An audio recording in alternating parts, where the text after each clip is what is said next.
Good morning, सुप्रभात बच्चों।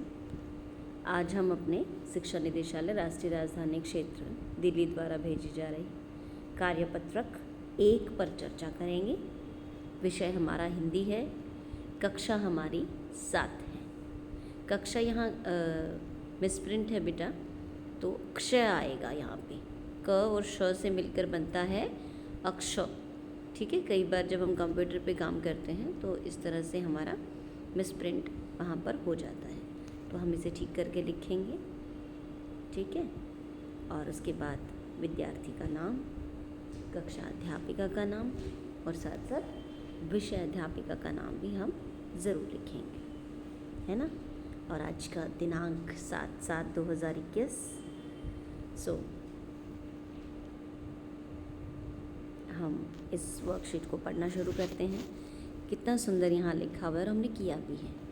प्यारे बच्चों, आशा है आप सभी स्वस्थ होंगे।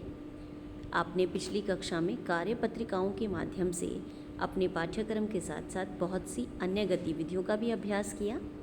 इस कक्षा में भी आप अभ्यासरत होंगे, ऐसी हम उम्मीद करते हैं।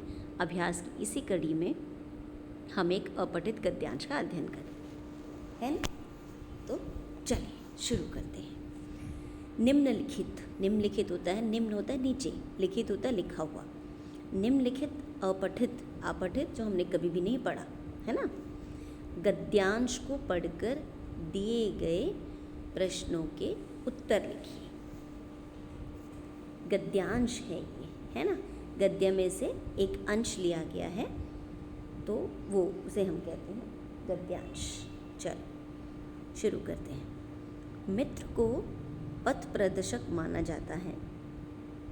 हमारे जीवन की उन्नति तथा अवनति बहुत कुछ मित्र के चुनाव पर निर्भर करती है।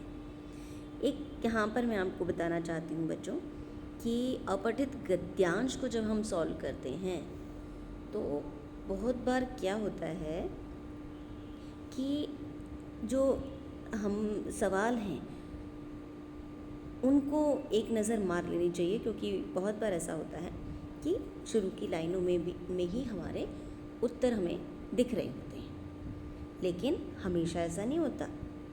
पहले सवाल का उत्तर एंड में मिल सकता है, बीच में भी मिल सकता है, कहीं भी मिल सकता है, ज़रूरी नहीं होता।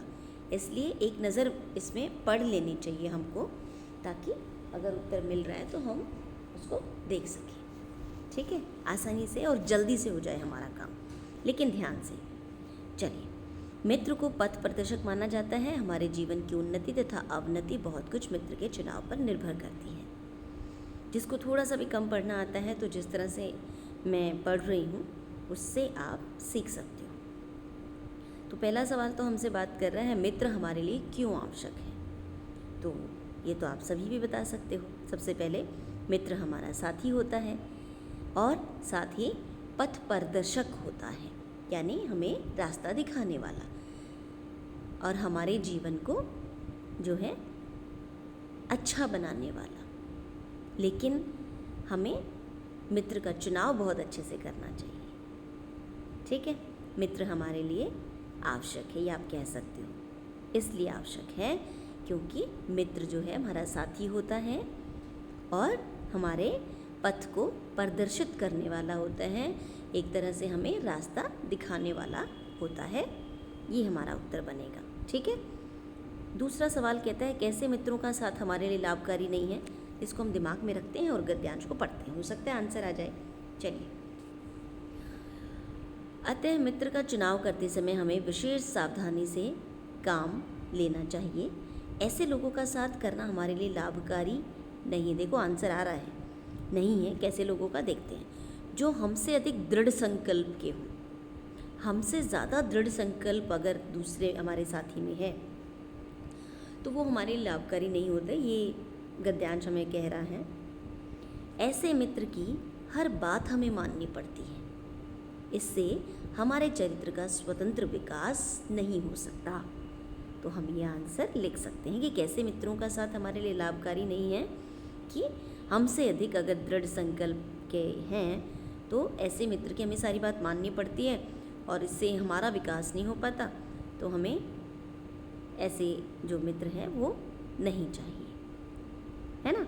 और साथ साथ छोटा करके लिखेंगे हम इसको, हमसे अधिक दृढ़ संकल्प के, क्योंकि उसमें जो है हमारा विकास नहीं हो पाता। दूसरा, ऐसे मित्र की बात हमें माननी पड़ती है, इससे हमारे चरित्र का स्वतंत्र विकास नहीं हो सकता। ऐसे लोगों का साथ भी उचित नहीं जो हमारी ही बात को ऊपर रखे, है ना, अपने दिमाग का इस्तेमाल नहीं करे तो हमें हमारा कैसे रास्ता हमें दिखाएगा। तो हमें ऐसा दोस्त भी नहीं चाहिए, मित्र भी नहीं चाहिए जो हमारी बात को ऊपर रखे, और ऐसा भी नहीं चाहिए जिसकी बात हमें सारी माननी पड़े। है ना, ये हम लिखेंगे कैसे मित्रों का साथ हमारे लिए लाभकारी नहीं है। तो आप ये दोनों बातें यहाँ पर लिख दो, छोटा करके लिखेंगे, है ना। सबसे पहले, हमसे अधिक दृढ़ संकल्प मित्र हमें नहीं चाहिए, क्योंकि उससे हमारा अपना विकास नहीं होता और हमें उसकी बात माननी पड़ती है। दूसरा जो है, हमारी ही बात को ऊपर रखे, ऐसा मित्र भी हमें नहीं चाहिए। ये ऐसे मित्र हमारे लिए लाभकारी नहीं है, ये हमारा उत्तर बन जाएगा। ठीक है, आगे पढ़ते हैं। मित्र ऐसा हो, कैसा होना चाहिए ये बता रहे हैं, जिस पर हम पूरा विश्वास कर सकें, वो भाई बहन के समान सहायक हो, जैसे हमारे भाई बहन हमारे सहायक होते हैं, और हमारे प्रति सहानुभूति दिखाने वाला हो। जो गुण हम में नहीं वह हमारे मित्र में होने चाहिए। गंभीर प्रकृति वाले मनुष्य को विनोदी पुरुष का संग करना चाहिए, है ना। जो गंभीर हैं और बहुत शांत रहते हैं, उसको जो ज़्यादा बोलते हैं, ज़्यादा प्रसन्नचित हैं, ऐसे लोगों का संग साथ करना चाहिए। और निर्बल को, जो कमज़ोर है, उसको बलवान का साथ रखना चाहिए, है ना। तथा महत्वाकांक्षी, जिसकी महत्वाकांक्षाएं, इच्छाएं बहुत हैं, ऐसे व्यक्ति को किसी महान व्यक्ति की मित्रता करनी चाहिए। मित्र ऐसा चुनना चाहिए जिसके साथ हम अपने गुणों का आदान प्रदान कर सकें। ठीक है, चलिए तीसरा सवाल देखते हैं। ये बहुत अच्छा गद्यांश हमारे सामने है ना। आप अपने मित्र के बारे में लिखिए, ये तो आप बहुत इजीली लिख सकते हो, आपके दोस्त हैं, है ना। चौथा सवाल, जो भी आपके दोस्त है उसके बारे में आप लिख सकते हो तीसरे में, है ना। अपने शब्दों में आप उत्तर बनाइएगा, इसलिए मैं यहाँ पर लिख नहीं रही हूँ, क्योंकि मैं चाहती हूँ हम अपने शब्दों में उत्तर बनाएं, ताकि हम भूलें नहीं, हम सीखें। ठीक है, ऐसा कोई भी नहीं करेगा कि एक लाइन यहाँ पहली लाइन से शुरू करके और दूसरी लाइन तीसरी लाइन से उतारते चले जाते हैं हम, नहीं। जैसे सवाल पूछा जाए वैसे ही आंसर करो। निम्नलिखित शब्दों के विलोम लिखिए। सबसे पहले शत्रु, शत्रु के जो विलोम है हमारे, पहला ही शब्द बता रहा है गद्यांश का मित्र। ठीक है, उन्नति, उन्नति का भी साथ में देखो अवनति दिया हुआ है, ये विलोम शब्द है, उन्नति अवनति। हानि आप बता सकते हो लाभ। अनुचित जो गलत है उसका बनेगा उचित, है ना, यही उत्तर है। अवगुण गुण, सबल निर्बल, सबल में शक्तिशाली, निर्बल यहाँ दिया हुआ है, आप यहाँ से देख सकते हो। तो इस तरह से हमारी आज की ये वर्कशीट कार्यपत्रक पूरी होती है। आशा करती हूँ आप सबको बहुत अच्छे से समझ में आएगा। थैंक यू, धन्यवाद।